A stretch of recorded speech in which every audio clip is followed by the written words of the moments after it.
ঢাকায় সিনেমার শীর্ষনায়ক শাকিব খানের সঙ্গে বিয়ের গুঞ্জনে গত বছর আলোচনায় আসেন চিত্রনায়িকা মিষ্টি জান্নাত। এরপর অভিনেতা ও উপস্থাপক শাহরিয়ার নাজিম জয়কে নিয়ে বিস্ফোরক মন্তব্য করে সেই আগুনে ঘি ঢালেন তিনি। ক্যারিয়ারে সিনেমা অভিনয় দিয়ে আলোচনার সৃষ্টি করতে না পারলেও ব্যক্তিজীবনের নানা মুখরোচক গল্পে এরপর নানা কারণেই সংবাদের শিরোনাম হন এই অভিনেত্রী।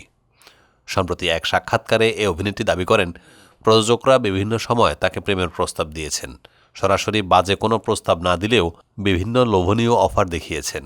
এই নায়িকার ভাষায়, অনেক প্রযোজকই আমার সঙ্গে প্রেম করতে চেয়েছেন, সরাসরি বাজে প্রস্তাব দেননি, তবে প্রেম করতে চেয়েছেন, বিভিন্ন অফার দিয়েছেন।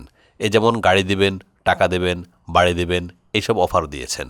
এই সময় একটি অভিজ্ঞতার গল্প শেয়ার করে মিষ্টি বলেন, একজন প্রযোজক আমাকে একটি গাড়ি উপহার দিতে চেয়েছেন, মার্সিডিজ বেঞ্জ।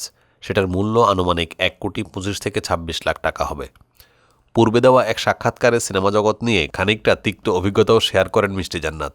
নায়িকার কথায় মিডিয়াতে প্রডিউসাররা মনে করেন নায়িকাকে যা বলবে তাই শুনবে। পরে যখন আমার সিনেমা অলমোস্ট শেষ, সেই সময় উনি ডেকেছিলেন আমাকে, রুমে নক করেছিলেন রাতের বেলায়। আমি তো আর যাইনি। পরে তিনি আমার সঙ্গে খুব বাজে বিহেভ করে, যা স্মরণীয় হয়ে থাকবে।